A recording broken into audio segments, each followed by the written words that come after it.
नमस्कार। राम राम मित्रों। An option पर एक बार फिर आप सबका स्वागत है।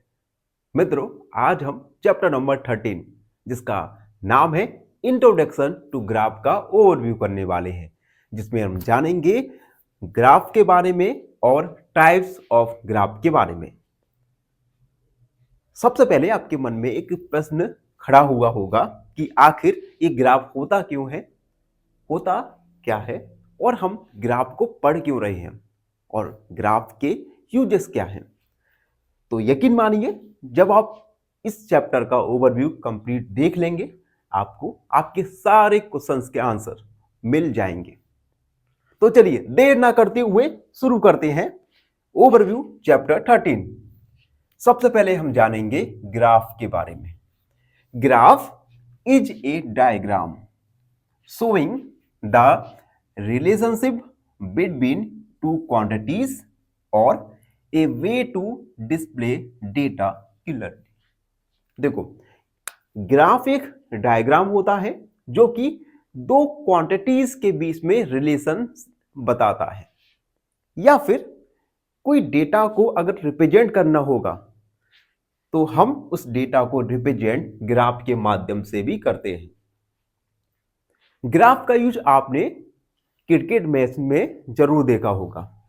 जब हमें दोनों टीमों के बीच में रिलेशन बताना होता है तो हम ग्राफ का यूज करते हैं।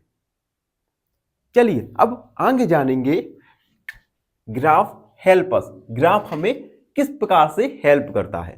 पहला, कंपेयर डेटा। ग्राफ के माध्यम से आप टू और मोर क्वांटिटीज का कंपैरिजन कर सकते हैं, तुलना कर सकते हैं। दूसरा, स्टडी पैटर्न्स या ट्रेंड्स। आप पैटर्न्स का स्टडी भी कर सकते हैं।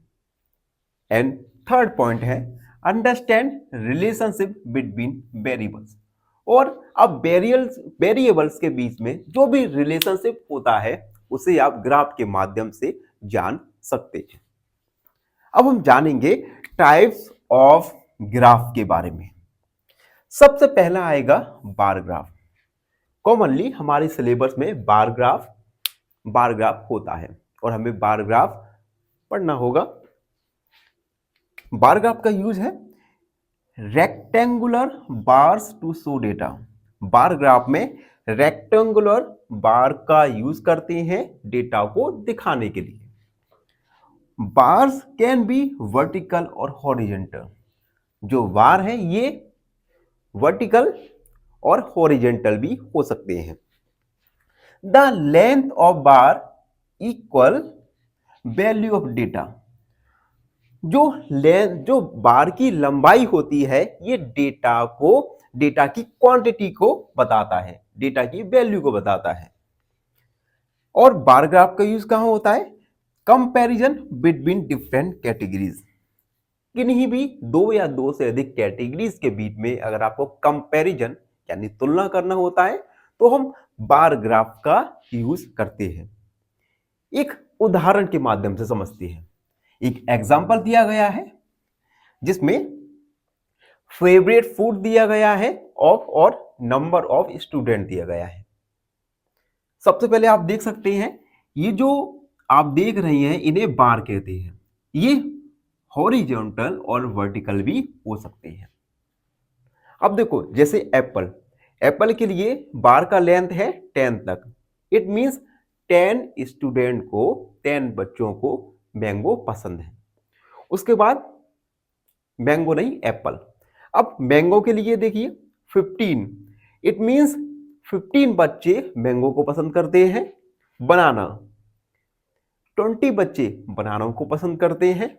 और ग्रेप्स, अंगूर, 30 बच्चे अंगूर को पसंद करते हैं। तो इस ग्राफ के माध्यम से हमने दो क्वांटिटीज के बीच में रिलेशनशिप स्थापित किया है। आप देख सकते हैं जिसमें फेवरेट फूड और नंबर ऑफ स्टूडेंट है, इन दोनों के बीच में रिलेशनशिप हमने दर्शाया है। तो यह था बार ग्राफ। अब हम जानेंगे पाई चार्ट के बारे में। पाई चार्ट को सर्कल ग्राफ भी कहते हैं।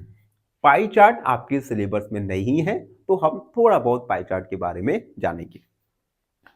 ये सर्कल डिवाइडेड इनटू स्लाइस, एक सर्कल को हम स्लाइस में डिवाइड करते हैं। Each slice shows a part of whole, और हर स्लाइस होल का एक पार्ट को दर्शाती है। द एंटायर पाई, जो एंटायर पाई होता है ये 100% होता है। एक एग्जाम्पल के द्वारा समझते हैं।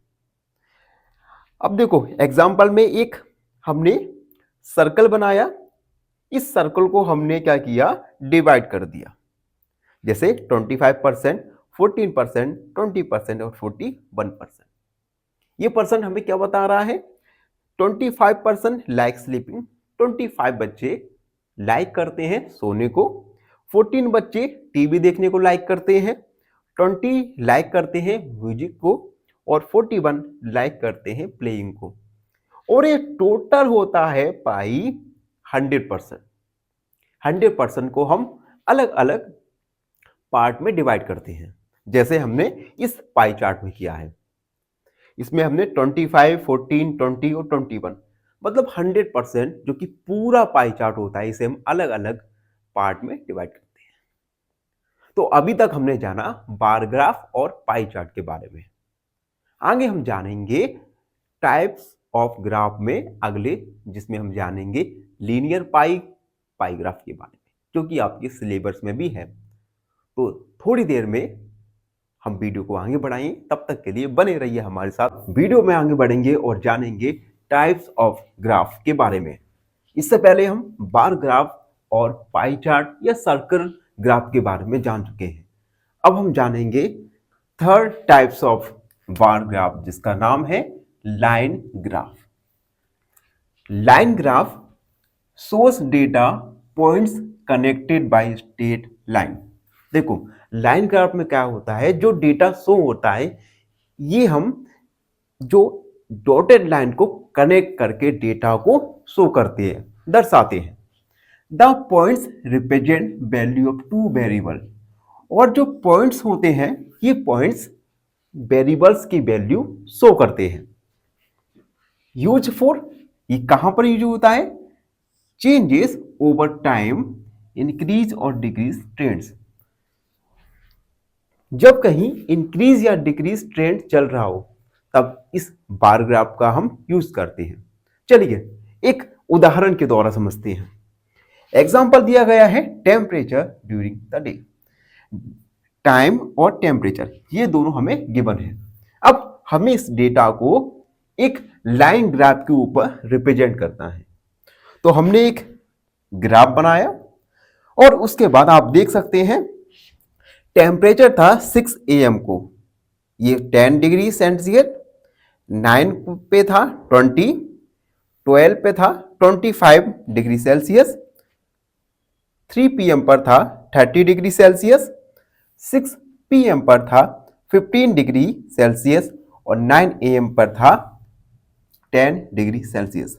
हमने क्या किया, इन डॉटेड लाइन को, डॉटेड पॉइंट को कनेक्ट करके इस टाइम और टेम्परेचर इसे हमने शो किया।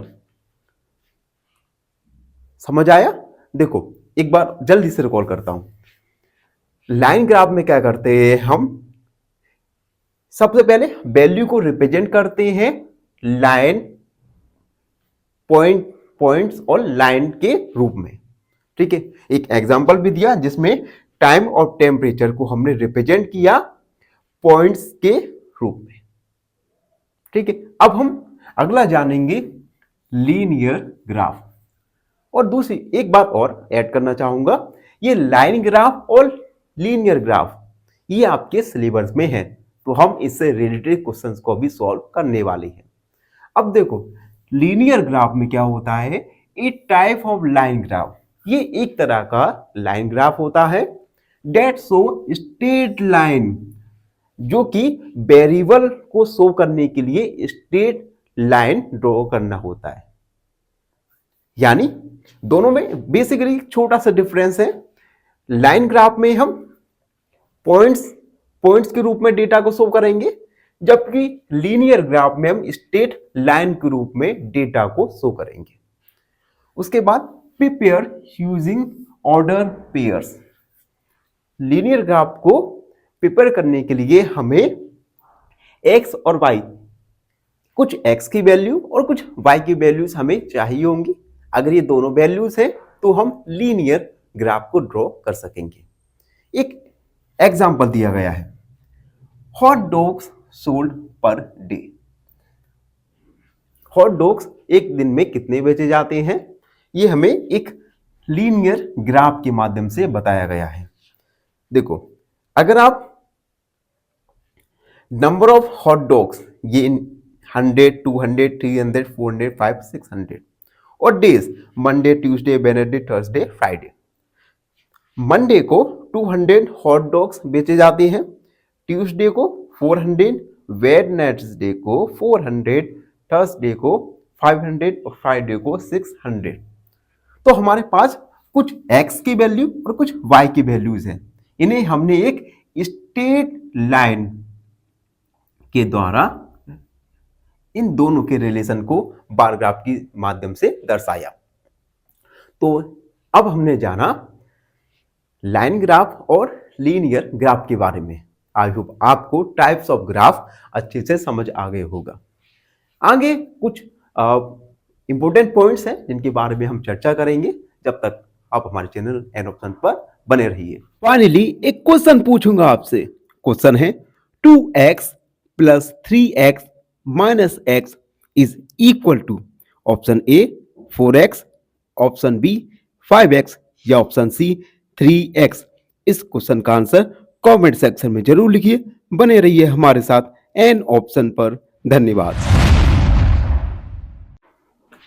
नमस्कार, राम राम मित्रों, एन ऑप्शन पर एक बार फिर आप सबका स्वागत है। मित्रों, आज हम एक्सरसाइज 13.1 का क्वेश्चन नंबर फर्स्ट को सॉल्व करेंगे। क्वेश्चन फर्स्ट है, the following graph are shown in the temperature of a patient in a hospital recorded every hour. अब देखो, एक पेशेंट है, एक पेशेंट हॉस्पिटल में है, उस पेशेंट का टेम्परेचर हर घंटे चेक किया जा रहा है और इस टेम्परेचर को ग्राफ में दर्शाया गया है। ठीक, अब हमें बताना है first, what was the patient temperature at 1 PM। 1 बजे पेशेंट का टेम्परेचर कितना है। When was the patient temperature at 38.5 degree Celsius. Patient का टेम्परेचर 38.5 डिग्री कब है। Third, the patient temperature was same 2 times during the period. Patient का temperature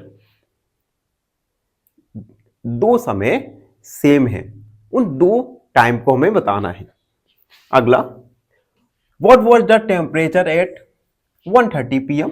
1:30 PM पर कितना टेम्परेचर था पेशेंट का। एंड लास्ट है, during which period did the temperature should upward trend. और किस टाइम ड्यूरेशन के लिए पेशेंट का टेम्परेचर अपवर्ड यानी इंक्रीज हो रहा है। तो आप सबको भी कभी ना कभी तो आप सबका टेम्परेचर इंक्रीज हुआ ही होगा और आप डॉक्टर के यहाँ गए होंगे, उसने एक थर्मोमीटर से चेक किया होगा टेम्परेचर। तो इसी प्रकार से यहाँ पे एक पेशेंट है, पेशेंट हॉस्पिटल में है, उस पेशेंट का हर घंटे टेम्परेचर चेक किया जा रहा है। उस हर घंटे टेम्परेचर को हमने एक बार ग्राफ में बताया गया है। इस बार ग्राफ को देखकर हमें गिवन क्वेश्चन के आंसर लिखना है। हमने बार ग्राफ में जाना था, ये एक्स एक्सेस होता है, ये वाई एक्सेस, यानी ये टाइम दिखा रहा है और ये टेम्परेचर। 9 AM को टेम्परेचर था। अब देखिए यहां पे 35, 36 इसके बीच में है, यानी 35.6, 35.5। 10 AM को 36, 11 PM को था टेम्परेचर, 11 AM को था 39, 12 PM को था 38.5, 2 PM को था और 1 PM को सेम है 36 36.5 एंड 3 PM को टेम्परेचर नोट किया गया है 37 डिग्री सेल्सियस। टेम्परेचर को जनरली हम डिग्री सेल्सियस में हम मापते हैं, याद रखना इस बात को। अब हम एक एक करके सॉल्व करेंगे। Question first, what was the patient temperature at? 1 PM को पेशेंट का टेम्परेचर, तो हम लिखेंगे एट 1 PM the temperature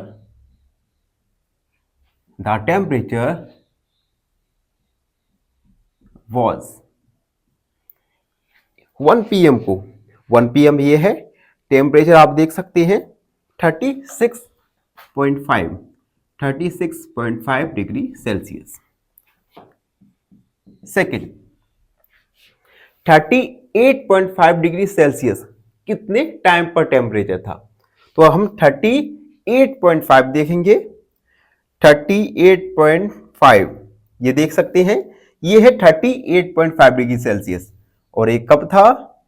ये था 12 PM को, तो हम लिखेंगे एट 12 PM द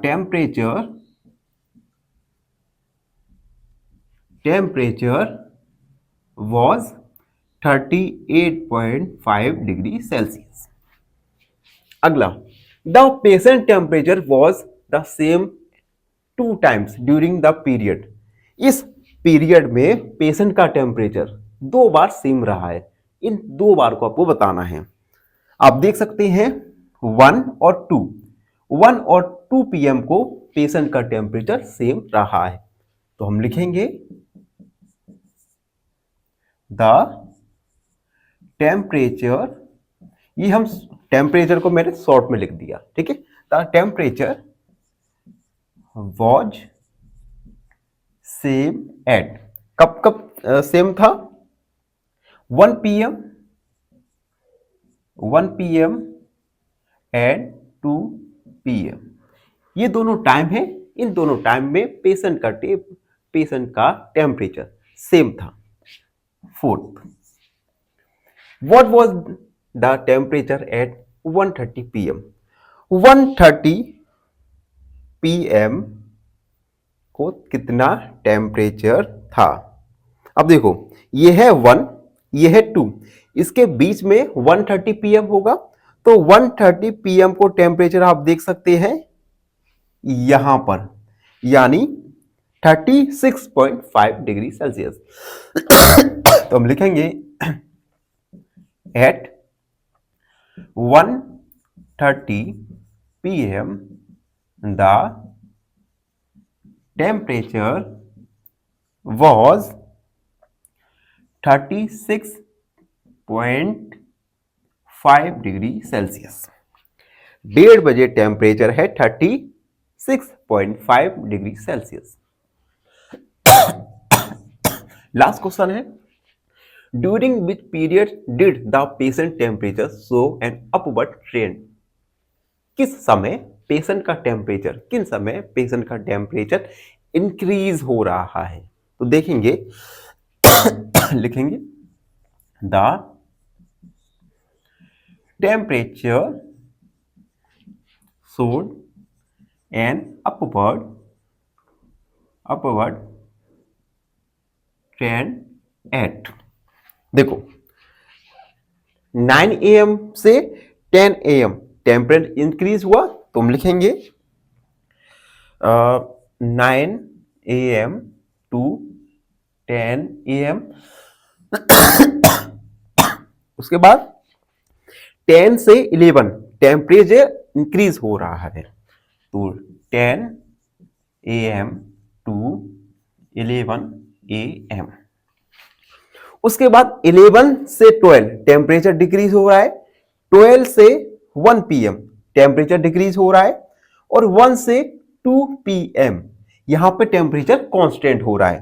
फिर 2 से 3 PM फिर से टेम्परेचर इंक्रीज हो रहा है, 2 PM टू 3 PM, यानी 9 से 10, 10 से 11 और 2 से 3, ये 3 समय है जहां पर टेम्परेचर इंक्रीज हो रहा है, अब बढ़ जा रहा है। तो ये था क्वेश्चन नंबर फर्स्ट, जिसमें हमने बार ग्राफ की हेल्प से हमने गिवन क्वेश्चंस के आंसर दिए। आई होप आप सबको अच्छे से समझ आ गया हो। फिर भी कोई डाउट है, कोई क्वेरी है, तो उसे कमेंट में लिख दीजिए, हमसे जुड़िए और प्लीज एन ऑप्शन को सब्सक्राइब करना ना भूलें। धन्यवाद। फाइनली एक क्वेश्चन पूछूंगा आपसे। क्वेश्चन है, a trinomial has, option A 1 term, option B 2 term या ऑप्शन सी 3 टर्म। इस क्वेश्चन का आंसर कमेंट सेक्शन में जरूर लिखिए। बने रहिए हमारे साथ एन ऑप्शन पर। धन्यवाद। नमस्कार, राम राम मित्रों। वीडियो शुरू करने से पहले आपसे छोटी सी रिक्वेस्ट करना चाहता हूं। जो मित्र हमारे चैनल पर नए हैं वो हमारे चैनल को लाइक, शेयर और सब्सक्राइब जरूर कर दीजिए। वीडियो पर आते हैं। आज हम एक्सरसाइज 13.1 का क्वेश्चन नंबर सेकंड को सॉल्व करेंगे।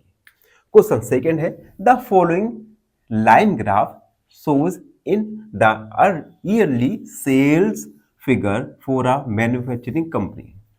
देखो, एक मैन्युफैक्चरिंग कंपनी है। इस मैन्युफैक्चरिंग कंपनी के लिए सेल के फिगर दिए गए हैं हमें गिवन लाइन ग्राफ में। ठीक, उसके बाद हमसे फर्स्ट क्वेश्चन पूछा गया है, what were the sale in 2002 and 2006। 2006 और 2002 में सेल कितनी हुई। व्हाट वर द सेल 2003 और 2005 में सेल कितनी हुई। Third question, compare the difference between the sale in 2002 और 2006। इन दोनों सेल का हमें कंपैरिजन बताना है। उसके बाद D, in which year was there the greatest difference between. किस साल उस साल की तुलना में पिछली साल सबसे ज्यादा डिफरेंस रहा है। मतलब मान लीजिए कि 2006 में हमारा सेल हुआ है 8 करोड़ का, 2005 में सेल हुआ है हमारा 10 करोड़ का। तो डिफरेंस क्या है यहां पे? डिफरेंस है -2 करोड़, यानी 2 करोड़ कम का सेल हुआ है। इसी प्रकार से सबसे ग्रेटेस्ट सेल कब हुआ है। अब देखो, एक लाइन ग्राफ दिया गया है। हॉरिजॉन्टल ये ईयर्स बता रहा है, जैसे 2002, 2003, 2004, 2005 और 2006। वर्टिकल ये सेल बता रहा है इन करोड़ में। ठीक है, इट मींस 2002 में सेल 4 करोड़ की हुई, 2003 में 7 करोड़ की सेल, 2004 में 6 करोड़ की, 2005 में 10 करोड़ और 2006 में 8 करोड़ की सेल हुई। तो हम अब एक एक करके क्वेश्चंस को सॉल्व करेंगे। First question A, what were the sale in 2002। तो हम लिखेंगे इन 2002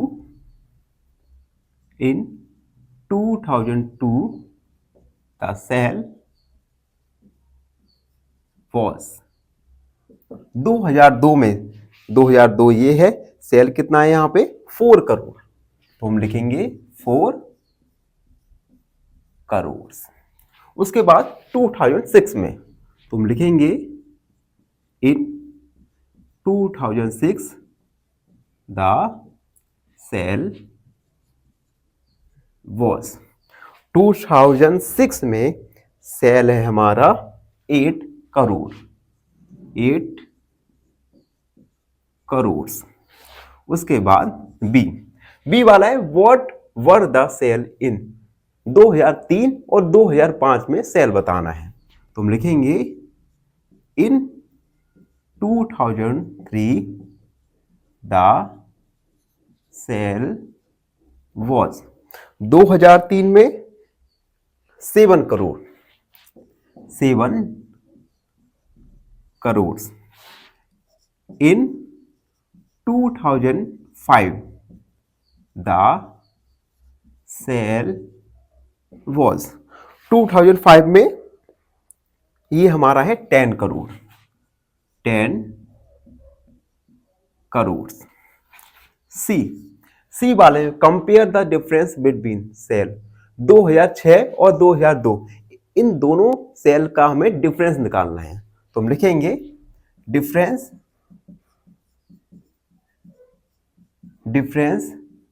between the sale of 2006 and 2002।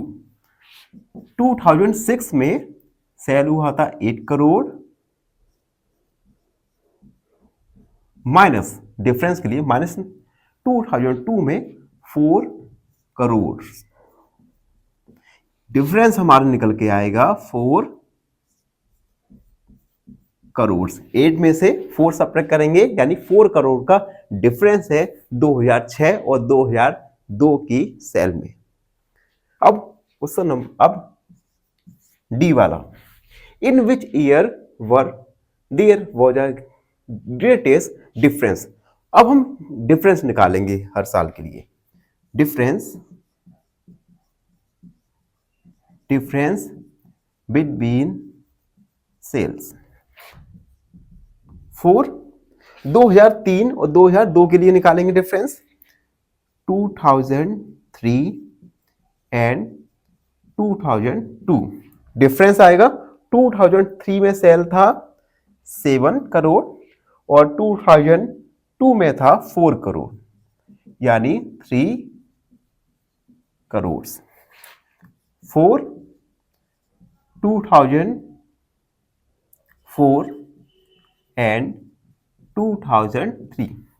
2004 में सेल हुआ था 6 करोड़ का और 2004 में 6 और 3 में हुआ था 7 करोड़ का, यानी -1 करोड़। 4 2005 एंड 2004। 2005 में सेल 10 करोड़ और 2004 में था हमारा सेल 6 यानी 4 करोड़। 4 2006 एंड 2005। 2006 में सेल था हमारा 8 और 5 में है हमारा 10, यानी -2 करोड़। अब आप देख सकते हैं सबसे ग्रेटेस्ट सेल में डिफरेंस कहां पे आ रहा है, 4 करोड़, जो कि है 2005 एंड 2004। इट मींस 2005 ईयर में जो सेल में डिफरेंस है ये सबसे ग्रेटेस्ट है। तो हम लिखेंगे so 2005 the sale difference is greatest. 2005 में सेल का जो सेल हुई है इसका डिफरेंस सबसे ज्यादा अधिक है। तो ये था क्वेश्चन नंबर 2। आई होप आप सबको अच्छे से समझ आ गया होगा। और भी फिर भी कोई डाउट, कोई क्वेरी तो उसे कमेंट में लिख दीजिए, हमसे जुड़िए और प्लीज एन ऑप्शन को सब्सक्राइब करना ना भूलें। धन्यवाद, पसंद रहे। फाइनली एक क्वेश्चन पूछूंगा आपसे। क्वेश्चन है 3y + 7y - 2y is equal to option A 8y, option B 10y या ऑप्शन सी 6y। इस क्वेश्चन का आंसर कमेंट सेक्शन में जरूर लिखिए। बने रहिए हमारे साथ एन ऑप्शन पर। नमस्कार, राम राम मित्रों, एन ऑप्शन पर एक बार फिर आप सबका स्वागत है। मित्रों, आज हम एक्सरसाइज 13.1 का क्वेश्चन नंबर 3 को सॉल्व करेंगे।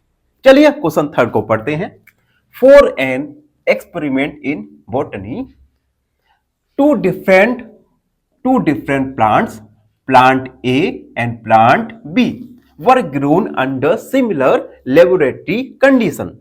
देखो, हमने बॉटनी के एक एक्सपेरिमेंट के लिए हमने 2 डिफरेंट प्लांट को, प्लांट ए और प्लांट बी, इनको सिमिलर लेबोरेटरी कंडीशन में ग्रो किया, उगाया। पौधा ए और पौधे बी को सिमिलर लेबोरेटरी कंडीशन में हमने ग्रो किया। Their heights were measured at the end of each weeks for 3 weeks. हर वीक्स में हमने इनकी हाइट को, प्लांट ए और प्लांट बी की हाइट को मेजर किया 3 वीक्स तक। The result are shown by the following graph. और जो रिजल्ट आया, परिणाम आया, उसे हमने ग्राफ के माध्यम से शो किया है। अब ग्राफ में देखो, हॉरिजॉन्टल ये वीक्स हैं, यहां से आपने स्टार्ट किया, वीक 1, वीक 2, वीक 3। वर्टिकल में है हाइट ऑफ प्लांट्स, जो कि सेंटीमीटर में गिवन है। अब देखो, स्टार्ट किया दोनों से, तो दोनों की हाइट 0 थी। उसके बाद प्लांट बी, जो रेड लाइन दिख रही है, ये प्लांट बी के लिए है, black dotted line plant A की है। तो आप देख सकते हैं प्लांट ए, ये फर्स्ट वीक में 2 सेंटीमीटर इसकी हाइट हो गई, जबकि प्लांट बी की हाइट है 1 सेंटीमीटर। वीक 2 पर दोनों प्लांट ए और प्लांट बी की हाइट सिमिलर है, जो कि है 7 सेंटीमीटर। वीक 3 में प्लांट ए की हाइट हो जाती है 9 सेंटीमीटर और प्लांट बी की हाइट हो जाती है 10 सेंटीमीटर।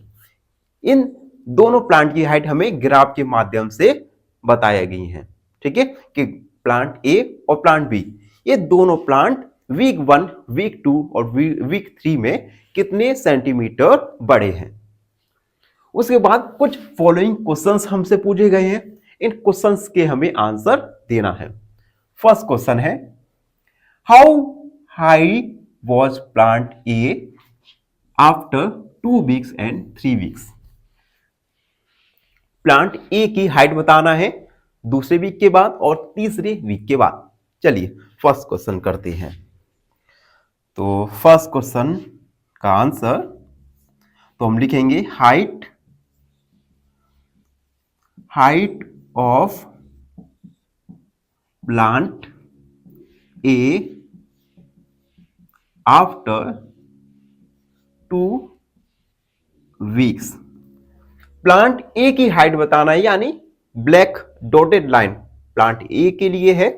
तो सेकेंड वीक के बाद प्लांट ए की हाइट है 7 सेंटीमीटर। 7 सेंटीमीटर। हाइट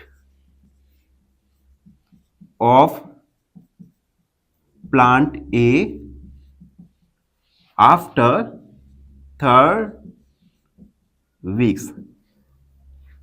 3 वीक से बाद प्लांट ए की हाइट, प्लांट ए की हाइट है, ये है 9 centimetre. 9 centimetre. A question complete हुआ। अब बी देखते हैं, how high was plant B after. हमें प्लांट बी की हाइट बताना है 2 वीक्स के बाद और 3 वीक्स के बाद। तो बी वाला सॉल्व करेंगे। Height of plant B after 2 weeks. Plant B की हाइट है 2 सप्ताह के बाद 7 सेंटीमीटर। हाइट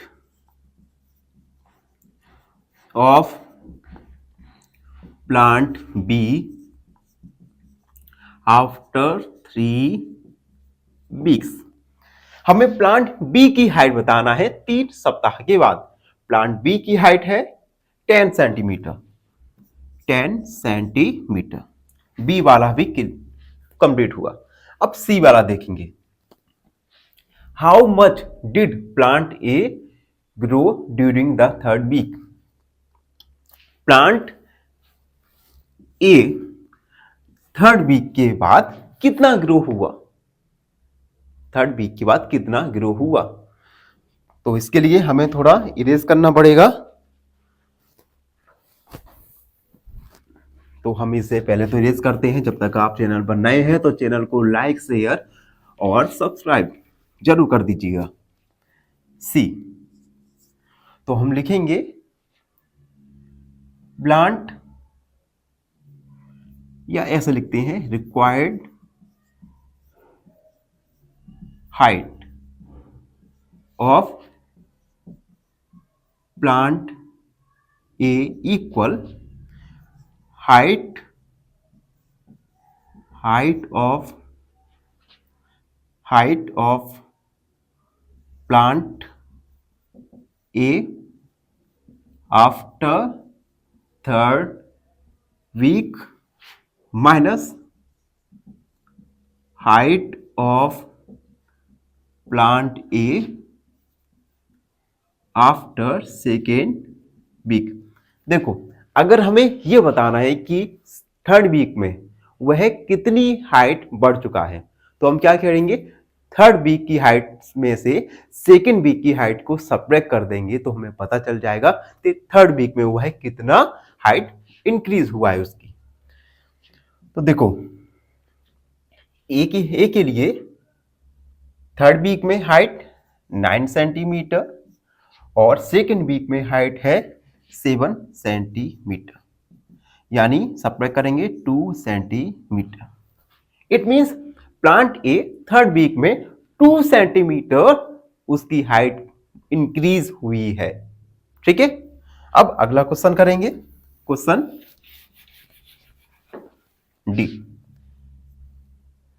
डी में पूछा गया है how much did plant B grows from the end of the second week to the end of third week. हमें बताना है प्लांट बी थर्ड वीक से सेकेंड वीक में कितना बड़ा है। सिमिलर ही क्वेश्चन है, तो हम लिखेंगे रिक्वायर्ड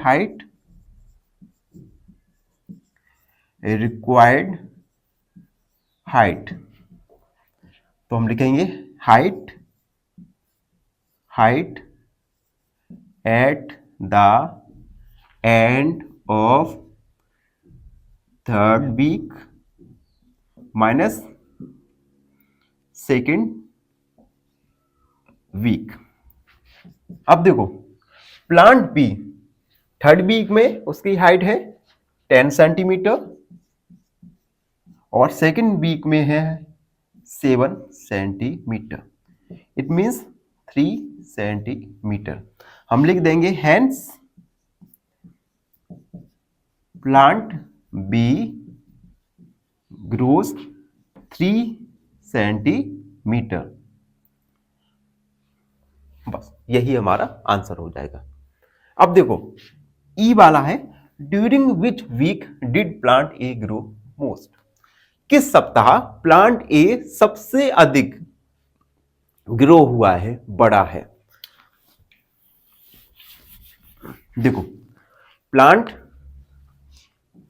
ए, देखो प्लांट ए ब्लैक वाला, ये स्टार्ट से 1 तक, ये फर्स्ट वीक में कितना बड़ा है, ये केवल 2 सेंटीमीटर, जबकि सेकेंड वीक में 2 सेंटीमीटर से 7 सेंटीमीटर इंक्रीज हो गया।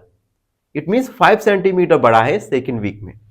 और जबकि थर्ड वीक में आप देख सकते हैं केवल 2 सेंटीमीटर बड़ा है। It means plant A second week में सेकेंड वीक और फर्स्ट वीक के बीच में सबसे ज्यादा बड़ा है। तो हम लिखेंगे E during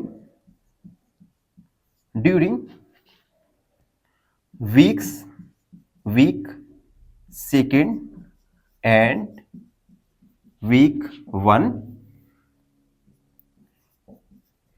plant A grows most. Week 1 और वीक 2 में प्लांट ए सबसे ज्यादा ग्रो हुआ है। एफ वाला देखेंगे, during which week did plant B grow least. किस ड्यूरेशन में प्लांट बी सबसे कम बड़ा है। तो प्लांट बी देखो रेड वाला, स्टार्ट से वीक 1 में कितना बढ़ा है, केवल 1 सेंटीमीटर। सेकेंड वीक में 1 से सीधा 7 सेंटीमीटर हो गया, और थर्ड वीक में 7 से सीधा 10 सेंटीमीटर हो गया। आप देख सकते हैं स्टार्ट और वीक 1 में प्लांट बी है, ये सबसे कम इंक्रीज हुआ है, बढ़ा है। तो हम लिखेंगे ड्यूरिंग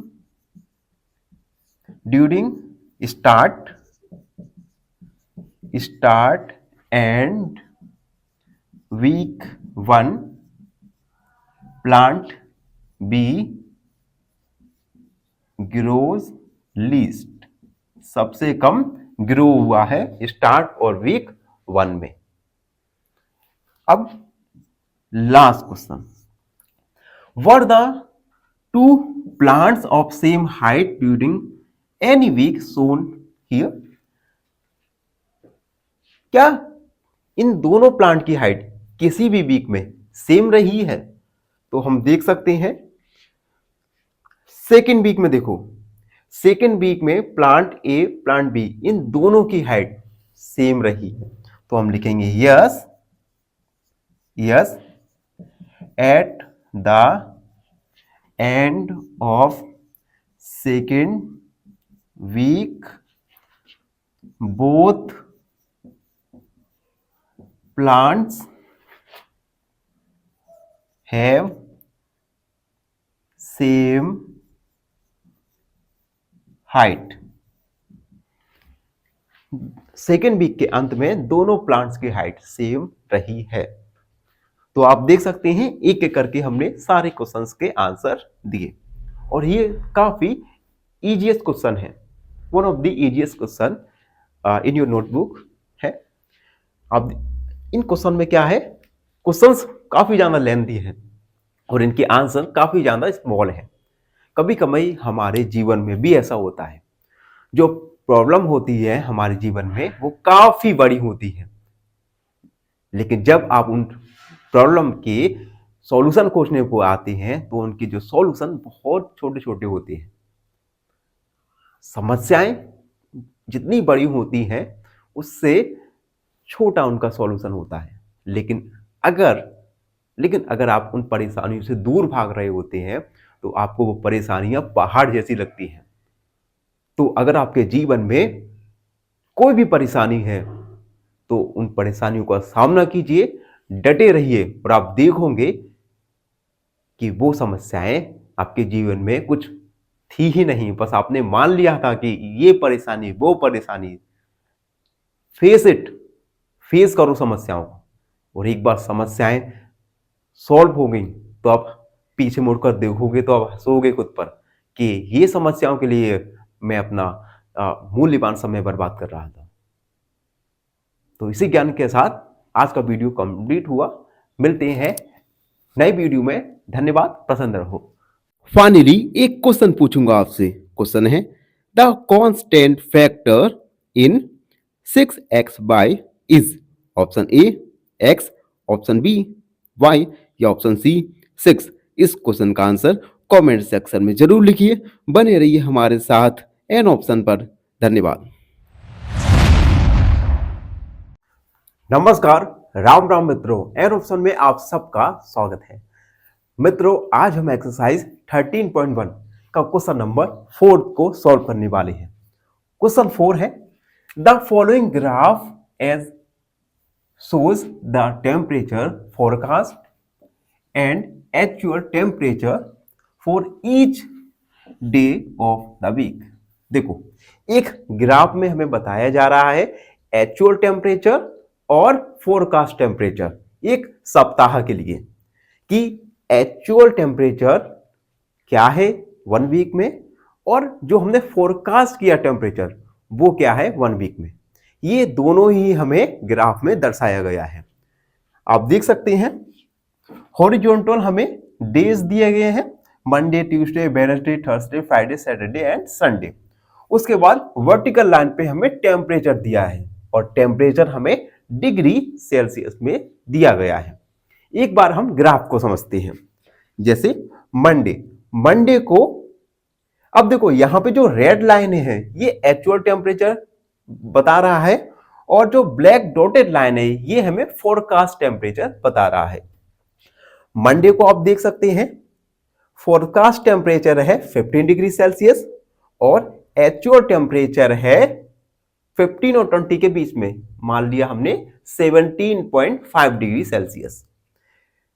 ट्यूसडे को आप देख सकते हैं एक्चुअल टेम्परेचर और फोरकास्ट टेम्परेचर ये दोनों ही सेम है, जो है 20 डिग्री सेल्सियस। उसके बाद वेडनेसडे को आप देख सकते हैं फोरकास्ट टेम्परेचर है 25 डिग्री सेल्सियस और एक्चुअल टेम्परेचर है 30 डिग्री सेल्सियस। थर्सडे को देख सकते हैं आप एक्चुअल टेम्परेचर 15 डिग्री सेल्सियस और फोरकास्ट टेम्परेचर है हमारा 27.5 डिग्री सेल्सियस। फ्राइडे को एक्चुअल और फोरकास्ट दोनों ही टेम्परेचर सेम है। सैटरडे को फोरकास्ट टेम्परेचर हमारा 30 डिग्री सेल्सियस और एक्चुअल टेम्परेचर है हमारा 25 डिग्री सेल्सियस। संडे को एक्चुअल और फोरकास्ट दोनों ही टेम्परेचर सेम है। तो हमने ग्राफ को अच्छे से समझ लिया। अब हमसे कुछ क्वेश्चन पूछे गए हैं, इन क्वेश्चंस का हम एक एक करके आंसर देंगे। क्वेश्चन फर्स्ट है, on which days was the temperature forecast the same as actual temperature? किन दिनों फोरकास्ट टेम्परेचर और एक्चुअल टेम्परेचर सेम है? चलिए फर्स्ट वाला करते हैं। तो लिखेंगे the temperature forecast the same as the same actual temperature on। अब देखो हम ग्राफ में देखेंगे किन दिनों किस डेज को दोनों टेम्परेचर सेम है। सबसे पहले ट्यूसडे को फोरकास्ट और एक्चुअल टेम्परेचर सेम है, तो हम लिखेंगे ट्यूसडे। उसके बाद फ्राइडे को एक्चुअल और फोरकास्ट टेम्परेचर सेम है, फ्राइडे। एंड उसके बाद देख सकते हैं संडे, दोनों टेम्परेचर सेम है, संडे। यानी ट्यूसडे, फ्राइडे और संडे इन 3 दिन फोरकास्ट टेम्परेचर और एक्चुअल टेम्परेचर दोनों ही सेम है। सेकेंड वाला, what was the maximum forecast temperature during the week? इस वीक में किस दिन मैक्सिमम फोरकास्ट टेम्परेचर रहा है? तो हम लिखेंगे maximum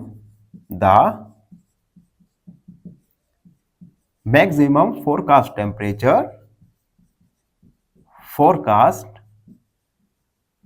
temperature during the week was। Maximum forecast temperature आप देख सकते हैं, मैक्सिमम फोरकास्ट टेम्परेचर है 35 डिग्री सेल्सियस, 35 डिग्री सेल्सियस। सी वाला देखेंगे, what was the minimum actual temperature? Minimum actual temperature किस दिन, यानी एक्चुअल टेम्परेचर किस दिन मिनिमम रहा? तो एक्चुअल टेम्परेचर, एक्चुअल के लिए रेड वाला हम फॉलो करेंगे लाइन को, सबसे कम रहा है यहां पर 15 डिग्री सेल्सियस। तो हम लिखेंगे the minimum actual temperature during the week was 15 degree Celsius. Actual minimum actual temperature है 15 डिग्री सेल्सियस। एंड लास्ट वाला देखेंगे D, on which day did the actual temperature differ the most from the forecast temperature. किस दिन actual temperature forecast temperature से सबसे ज्यादा differ यानी अलग रहा है। चलिए ग्राफ में समझते हैं। देखो, मंडे को एक्चुअल और फोरकास्ट टेम्परेचर के बीच में कितना गैप है? केवल 2.5 का। ट्यूसडे को दोनों ही टेम्परेचर सेम है। वेडनेसडे को दोनों टेम्परेचर के बीच में केवल 5 डिग्री का अंतर है। जबकि ट्यूसडे को आप देख सकते हैं दोनों टेम्परेचर के बीच में कितना अंतर है? यहां पर यह है करीब करीब 12.5 डिग्री सेल्सियस अंतर है। फ्राइडे को दोनों सेम है। सैटरडे को केवल 5 का डिफरेंस है, जबकि संडे को सेम है। तो हमने ग्राफ में देखा कि थर्सडे एक ऐसा दिन है जहां पर एक्चुअल टेम्परेचर और फोरकास्ट टेम्परेचर में सबसे ज्यादा डिफरेंस है। तो हम लिखेंगे द एक्चुअल टेम्परेचर, या हम डायरेक्ट लिख सकते हैं थर्सडे।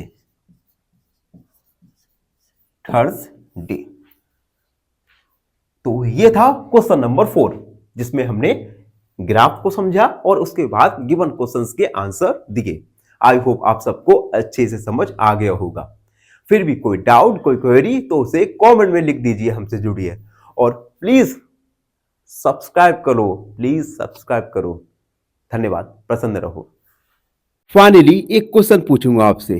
क्वेश्चन है 7x minus 2x plus x is equal to option A 5x, option B 6x या ऑप्शन सी 4x। इस क्वेश्चन का आंसर कमेंट सेक्शन में जरूर लिखिए। बने रहिए हमारे साथ एन ऑप्शन पर। धन्यवाद।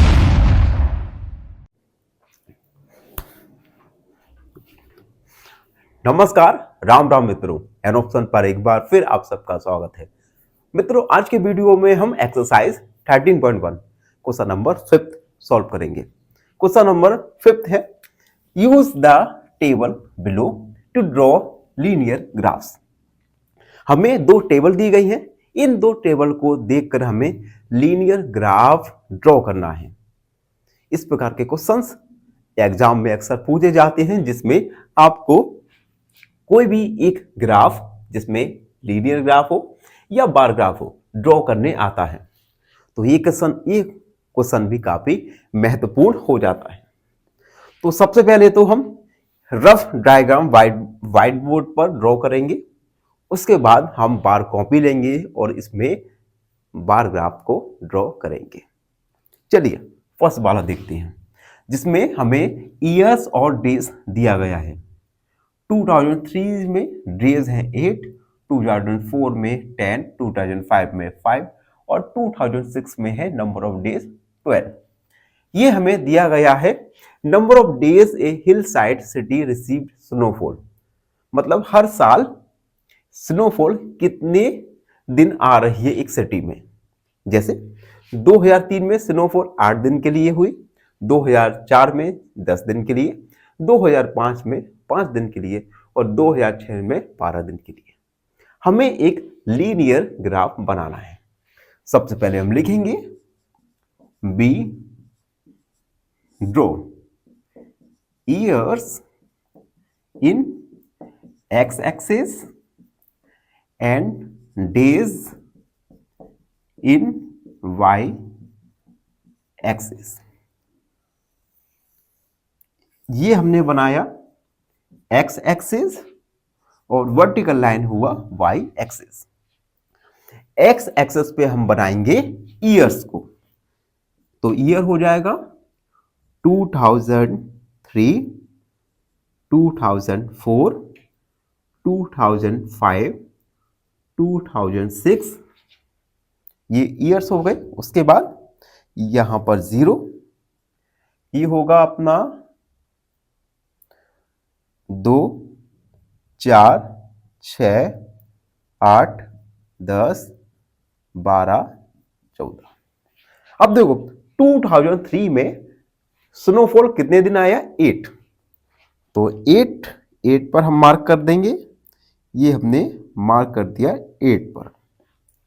2004 में 10, तो ये 2004 और ये यानी यहां पर 2005 में 2005 में 5 दिन के लिए, तो ये है हमारा 5 दिन। और 2006 में 12, तो ये हो जाएगा हमारा 12। हम लाइन को कनेक्ट कर देंगे। ये हमने लाइन को कनेक्ट कर दिया।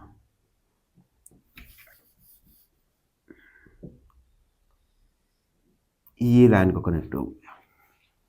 तो ये लीनियर ग्राफ हमने कंस्ट्रक्ट किया, जिसमें हमें बता रहा है कि 2003 में 8 दिन स्नोफॉल हुआ, 2004 में 10 दिन, 2005 में 5 दिन और 2006 में 12 दिन। तो ये रफ डायग्राम है लीनियर ग्राफ का। मित्रों, अब हम लीनियर बार ग्राफ को बनाएंगे बार कॉपी पर। जैसा कि आपने देखा, क्वेश्चन है a number of days a hillside city received snow in different years.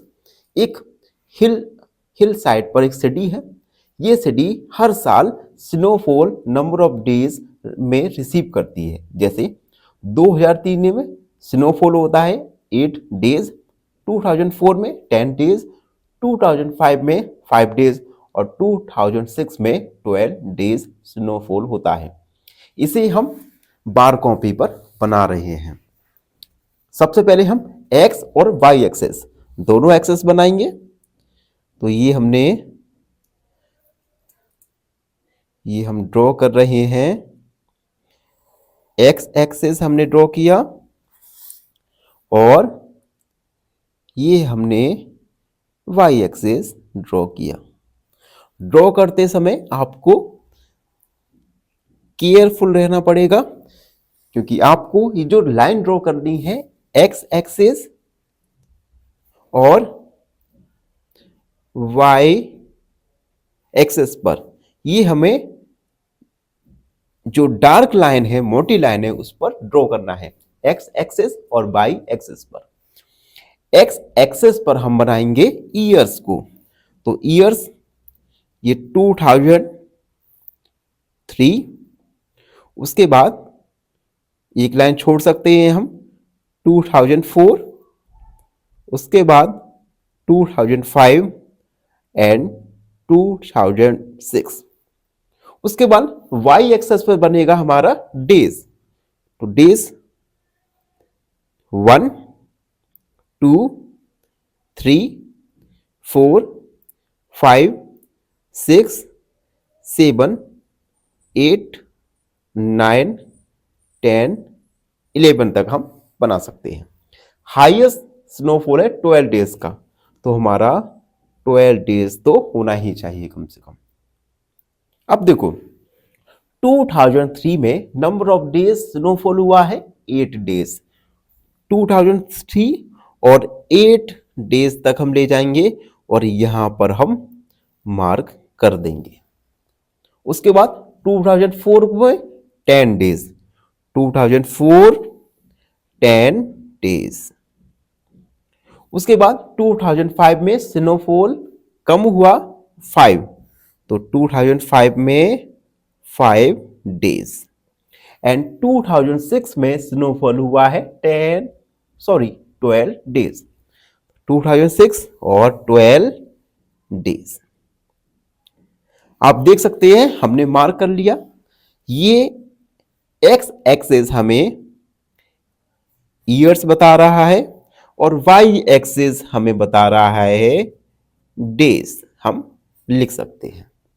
अब बस इन लाइन को हम मिला देंगे। ये आप देख सकते हैं। तो हमने एक लीनियर ग्राफ बना दिया गिवन टेबल के लिए। आई होप आप सबको अच्छे से समझ आ गया होगा। अब हम कुछ ही देर में सेकंड बी वाला क्वेश्चन को बार कॉपी पर बनाएंगे। तब तक के लिए बने रहिए हमारे साथ। नमस्कार, एक बार फिर स्वागत है। अब हम क्वेश्चन नंबर 5 का बी वाला क्वेश्चन सॉल्व करेंगे। जिसमें हमें बोला गया है पॉपुलेशन जो कि 1000 में गिवन है of man and women in A village in a different years. एक गांव की पॉपुलेशन दी गई है मैन और वुमेन की अलग अलग सालों में। 2003 में नंबर ऑफ मैन 12,000 और नंबर ऑफ वुमेन 11,300। 2004 में 2005, 6 एंड 7 इसी प्रकार से हमें नंबर ऑफ ईयर्स और नंबर ऑफ मैन और वुमेन की पॉपुलेशन दी गई है। इसे हमें बार कॉपी पर ड्रॉ करना है। ये एक डबल लीनियर ग्राफ होगा, यानी एक ही ग्राफ में हम नंबर ऑफ मैन और नंबर ऑफ वुमेन को शो करने वाले हैं। तो चलिए शुरू करते हैं। सबसे पहले हम एक्स और वाई एक्सेस ड्रॉ करेंगे। तो ये देख सकते हैं हम, ये हमने एक्स एक्सेस और वाई एक्सेस ड्रॉ कर लिया। एक्स एक्सेस को थोड़ा हम बढ़ा सकते हैं। ये हमने, ये हो जाएगा वाई एक्सेस और ये हो जाएगा एक्स एक्सेस। ठीक, अब देखो हम ईयर को एक्स एक्सेस पर ड्रॉ करेंगे ऑफ नंबर ऑफ मैन और नंबर ऑफ वुमेन को हम ड्रॉ करेंगे वाई एक्सेस पर। ठीक है, अब देखो सबसे पहले हम मार्क करेंगे नंबर ऑफ ईयर्स। ये है 2003, एक लाइन छोड़ दिया, 2004, 2005, 2006, 2007। ये जो मैंने लाइन बीच में ये छोड़ दिया है, ये अपनी कन्वीनियंस के लिए छोड़ा है, जिससे आपका जो बार ग्राफ है ये बहुत सुंदर दिखेगा। अब हम नंबर ऑफ मैन और वुमेन 0 से स्टार्ट करेंगे, 1, उसके बाद 2, 3, 4, 5, 6, 7, 8, 9, 10, 11, 12, 13, 14 और 15, 16 तक ड्रॉ कर लेंगे, क्योंकि हमारा जो हाईएस्ट मैन और वुमेन है ये है 13.6 तक। तो हमारा एक्स एक्सेस और वाई एक्सेस ड्रॉ हो गया। अब हम मैन के लिए देखेंगे। नंबर ऑफ मैन 2003 में थे 12,000, 2003 एंड 12 तक जाएंगे। ये हम 12 तक जा चुके हैं। उसके बाद 2004 में 12.5, 2004 में 12.5 पर हमने ड्रॉ कर दिया। 2005 में 13, तो हमने 13 ड्रॉ किया। 2006 में 13.2, तो ये 13 है और इसके बाद 2 स्टेप यानी यहां पर। 2007 में 13.5, तो ये है हमारा 2007 एंड 13.5, यहां पर हम ड्रॉ कर देंगे। ये हम लाइन ड्रॉ करेंगे, ये लाइन ड्रॉ हो गया और यहां लिख भी देंगे नंबर ऑफ मैन। उसके बाद नंबर ऑफ विमेन को हम ड्रॉ करेंगे। 2003 में था 11.3, 2003 और ये 11, यहां से 3 स्टेप, 1, 2 एंड 3, ये 3 स्टेप हो गया। उसके बाद 2004 में 11.9, 2004 में 11.9 यानी यहां पर। 2005 में 13, तो ये 13 पहले से ही ड्रॉ है। उसके बाद 2006 में 13.6, अब देखिए ये हमारा है 13,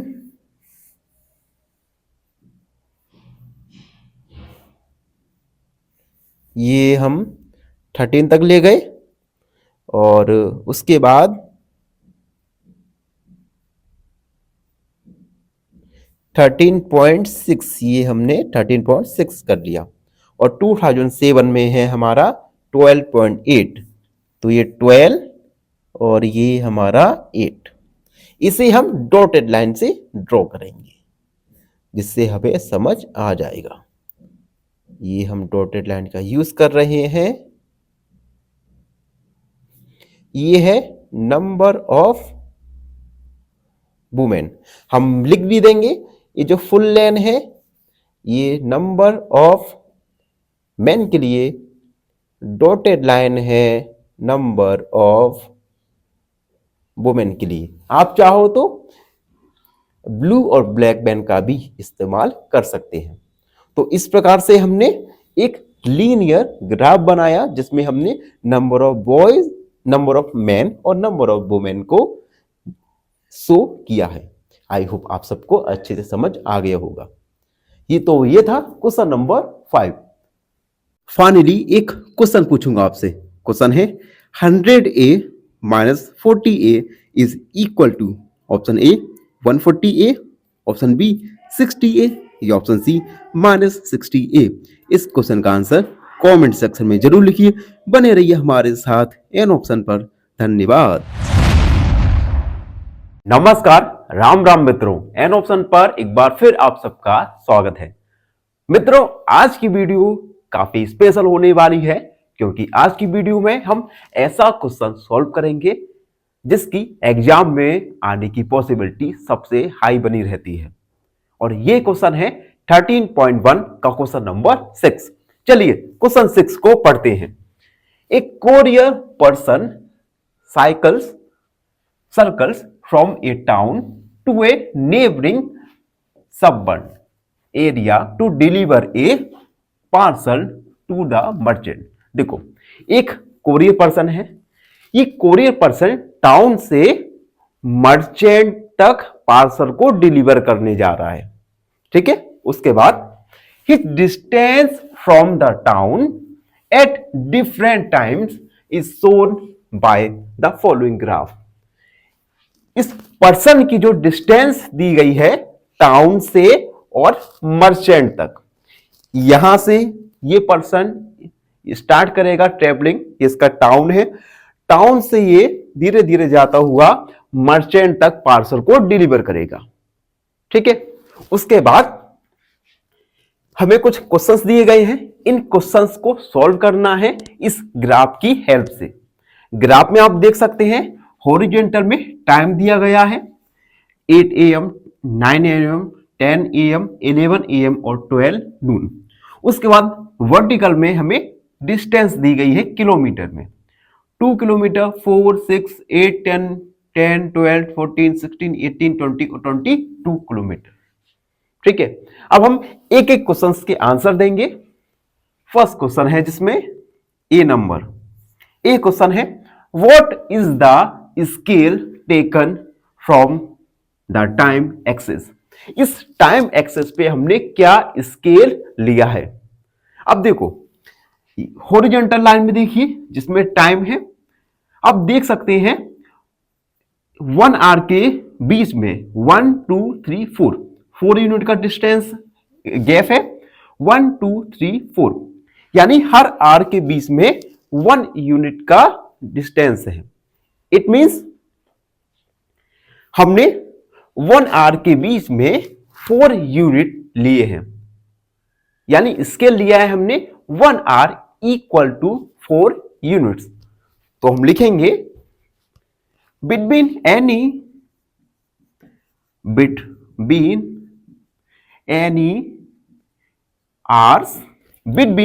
hours there are 4 units.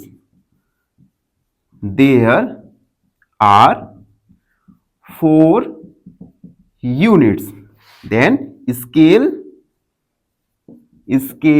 is 1 hour equal to 4 units. ये हमने स्केल लिया है। Question A first, A clear. अब बी वाला देखेंगे। How much time did the person take for the travel.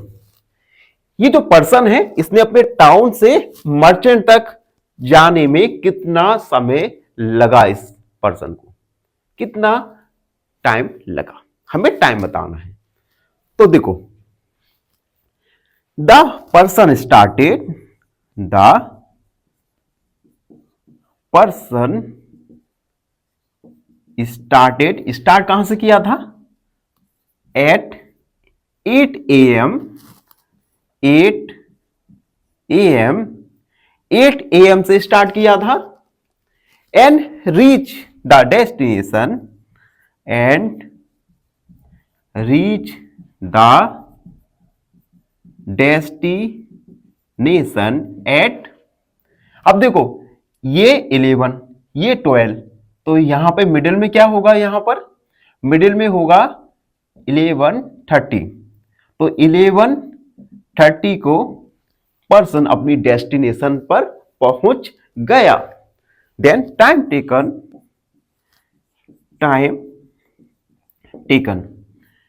11:30 में से हम 8 को सब्ट्रैक्ट कर देंगे तो आएगा 3:30 आवर्स। 3:30 को हम 3/1/2 आवर्स भी लिख सकते हैं। यानी इस पर्सन को टाउन से मर्चेंट तक पहुंचने में 3.5 घंटे का समय लगा। तो हमने बी वाला कंप्लीट कर लिया। अब थोड़ा मैं इरेज करता हूं, जब तक अगर आप चैनल पर नए हैं तो चैनल को लाइक, शेयर और सब्सक्राइब जरूर कर दीजिएगा। C, how far is the place of the merchant from the town. अब देखो ये टाउन, ये मर्चेंट, तो क्वेश्चन में पूछा गया है कि मर्चेंट टाउन से कितना दूर है। यानी ऐसा समझ लो मर्चेंट का घर, ये टाउन, ठीक है, तो इन दोनों के बीच की डिस्टेंस क्या है। चलिए सॉल्व करते हैं इसे। तो हम लिखेंगे द कोरियर पर्सन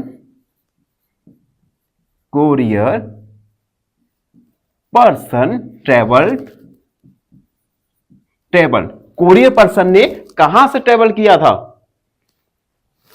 अब देखो टाउन से मर्चेंट के घर तक टोटल डिस्टेंस कितना है, 22 किलोमीटर। यानी the courier person travel 22 kilometre from the town. Courier person ने टाउन से 22 किलोमीटर ट्रेवल किया। तो हम लिखेंगे hence the place of the merchant from the town is 22 kilometre. यानी मर्चेंट टाउन से 22 किलोमीटर डिस्टेंस पर है। ठीक है, अगला question D, did the person stop on his way explain. क्या पर्सन अपने रास्ते में कहीं पर रुका। तो इसके लिए हम इस ग्राफ को देखेंगे। अब ग्राफ में देखो 10 AM से ये हो जाएगा 10:30, क्योंकि दोनों का मिडिल पॉइंट है। तो 10 AM से 10:30 तक देखो, ये यहां पर क्या है, यहां पर पर्सन स्टे हुआ है, पर्सन रुका है, क्योंकि यहां पर क्या है, एक हॉरिजॉन्टल स्ट्रेट लाइन है। इट मींस यहां पर पर्सन ने कोई भी डिस्टेंस कवर नहीं की है। तो यहां पर पर्सन क्या किया है, पर्सन ने स्टे किया है, रुका है। तो हम लिखेंगे between 10 AM and 10:30 am there is a horizontal straight line. There is a straight horizontal line. 10 am और 10:30 के बीच में एक स्ट्रेट हॉरिजॉन्टल लाइन है, तो हम लिखेंगे इट shows that यह हमें दर्शाता है कि person did not travel. person did not travel in this duration. यह हमें बताता है कि पर्सन इस समय, इस ड्यूरेशन में किसी भी कहीं पर भी नहीं चला, तो हम लिखेंगे person stopped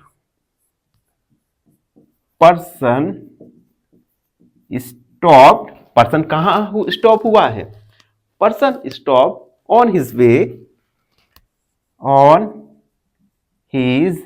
way at 10 am to 10:30. तो पर्सन स्टॉप हुआ है 10 am से 10:30 तक। ये क्वेश्चन नंबर डी का सॉल्यूशन। अब ई वाला बचा है, उसके पहले अगर आप नए हैं चैनल पर तो चैनल को लाइक, शेयर और सब्सक्राइब जरूर कर दीजिए। चलिए E, during which period did he ride fastest? किस समय काल में पर्सन सबसे तेज ट्रेवल किया है पर्सन ने? तो अब इसके लिए हमें ग्राफ देखना पड़ेगा। देखो 8 am से 9 am में उसने 10 किलोमीटर डिस्टेंस किया है। 8 से 9 10 किलोमीटर, 9 से 10 उसने किया है 6 किलोमीटर, 9 से 10 6 किलोमीटर, और 10 से 10:30 उसने 0 किलोमीटर डिस्टेंस कवर किया है, और 11 से 11:30 उसने किया है 22 यानी 6 किलोमीटर। 11 से 11:30 तक उसने 6 किलोमीटर कवर किया है। तो हम देख सकते हैं 8 am से 9 am तक उसने 1 घंटे में 10 किलोमीटर ट्रेवल किया है। इट मीन सबसे फास्टेस्ट राइड है 8 और 9 am के बीच में। तो हम लिखेंगे he rides fastest at 8 am to 9 am। उसने 8 से 9 बजे सबसे तेज ट्रेवल किया है। तो इसी के साथ क्वेश्चन नंबर 6 कंप्लीट हुआ। आई होप आप सबको अच्छे से समझ आ गया होगा। फिर भी कोई डाउट, कोई क्वेरी तो उसे कमेंट में लिख दीजिए, हमसे जुड़िए, और प्लीज प्लीज प्लीज चैनल को सब्सक्राइब करना ना भूलें। प्लीज हमेशा प्रसन्न रहें। फाइनली एक क्वेश्चन पूछूंगा आपसे। क्वेश्चन है 2m + 2m + 2m is equal to option A 2m, option B 4m या ऑप्शन सी 6m। इस क्वेश्चन का आंसर कमेंट सेक्शन में जरूर लिखिए। बने रहिए हमारे साथ एन ऑप्शन पर। धन्यवाद। नमस्कार, राम राम मित्रों, एन ऑप्शन पर एक बार फिर आप सबका स्वागत है। मित्रों, आज हम एक्सरसाइज 13.1 का क्वेश्चन नंबर 7 को सॉल्व करेंगे। Question number 7, can there be a time temperature graph as follows, justify your answer. हमें कुछ ग्राफ दिए गए हैं और इन ग्राफ में हमें बताना है क्या ये ग्राफ टाइम टेम्परेचर ग्राफ है या नहीं, और आपको अपने जो उत्तर है उस उत्तर के लिए जस्टिफाई करना है, आपके आंसर को जस्टिफाई करना है। तो सबसे पहले हम ग्राफ को देखेंगे, फिर हम बताएंगे कि ये ग्राफ टाइम टेम्परेचर ग्राफ है और नहीं फिर अपने आंसर को जस्टिफाई करेंगे। चलिए फर्स्ट वाला देखिए, ए, बी, सी और डी। अब देखिए ए वाला देखिए, जिसमें हॉरिजॉन्टल हमें टाइम और वर्टिकल टेम्परेचर दिया गया है। अब आप देख सकते हैं जैसे जैसे टेम्परेचर इंक्रीज हो रहा है उसका टाइम भी इंक्रीज हो रहा है, यानी टाइम के साथ टेम्परेचर इंक्रीज हो रहा है।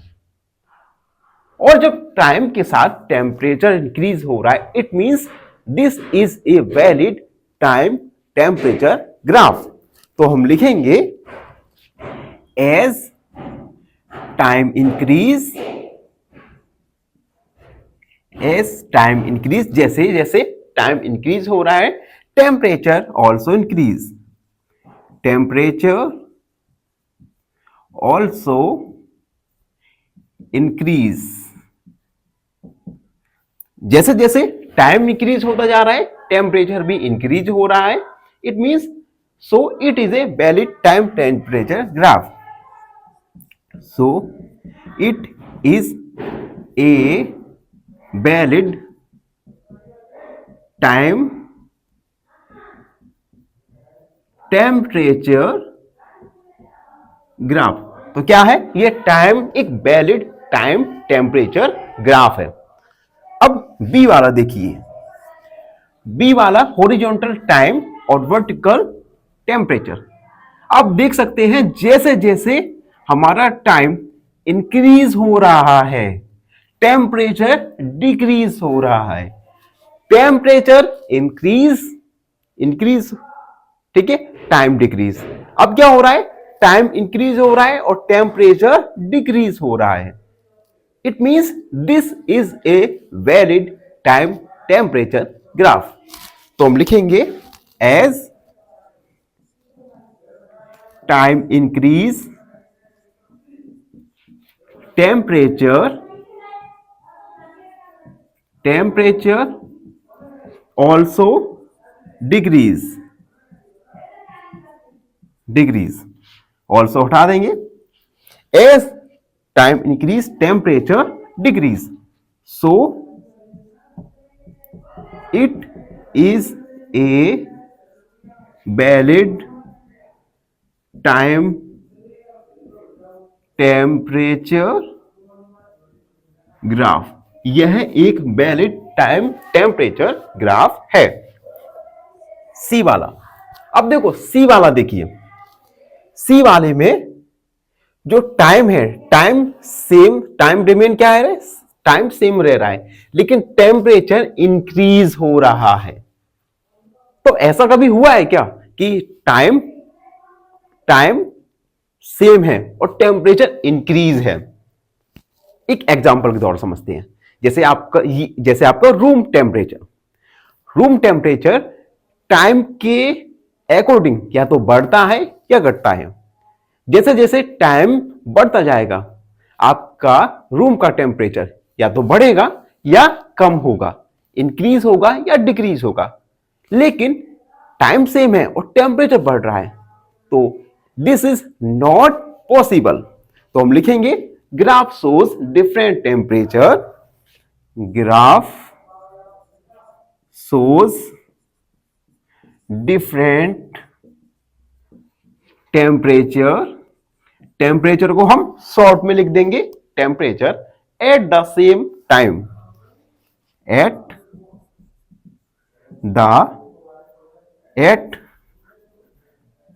the same time, which is not possible,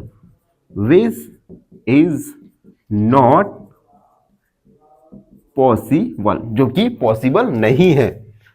then it is not a time temperature graph, यह एक टाइम टेम्परेचर ग्राफ नहीं है। अब डी वाला देखो, डी वाले में क्या है, टाइम बढ़ता जा रहा है और टेम्परेचर रिमेन सेम। टाइम बढ़ रहा है और टेम्परेचर सेम है। क्या ये पॉसिबल हो सकता है? एक एग्जांपल के द्वारा समझते हो। मान लो आपके रूम में एक एसी लगी है, एयर कंडीशनर लगी है, और एयर कंडीशनर पर हमने एक टेम्परेचर सेट किया है 16 डिग्री सेल्सियस। तो जैसे जैसे टाइम बढ़ता जाएगा आपका जो टेम्परेचर है रूम का ये रिमेन सेम, यह सेम ही रहेगा क्योंकि हमने फिक्स कर दिया है। तो दिस इज पॉसिबल। ठीक है, जब टाइम आपका बढ़ता जाएगा और टेम्परेचर सेम हो, यह तो पॉसिबल है। It means this is a valid time temperature gap. तो हम लिखेंगे as time increase temperature remain constant. As time increase temperature short में लिख दिया remains constant. So it is possible,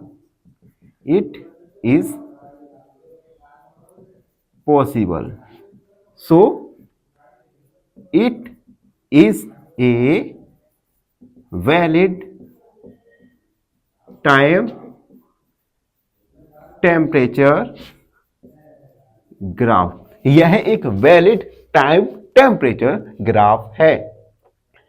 तो इस प्रकार से हमने क्वेश्चन नंबर 7 में बताया कि यह टाइम टेम्परेचर ग्राफ है और नहीं, और अपने आंसर को जस्टिफाई भी किया। इसी के साथ एक्सरसाइज 13.1 कंप्लीट हुआ। आई होप आप सबको अच्छे से समझ आ गया होगा। फिर भी कोई डाउट, कोई क्वेरी तो उसे कमेंट में लिख दीजिए, हमसे जुड़िए, और प्लीज एन ऑप्शन को सब्सक्राइब करना ना भूलें, हमेशा पसंद रहें। फाइनली एक क्वेश्चन पूछूंगा आपसे। क्वेश्चन है simplify 15k minus 6k plus k is equal to option A 8k, option B 10k या ऑप्शन सी 9k। इस क्वेश्चन का आंसर कमेंट सेक्शन में जरूर लिखिए। बने रहिए हमारे साथ एन ऑप्शन पर। धन्यवाद।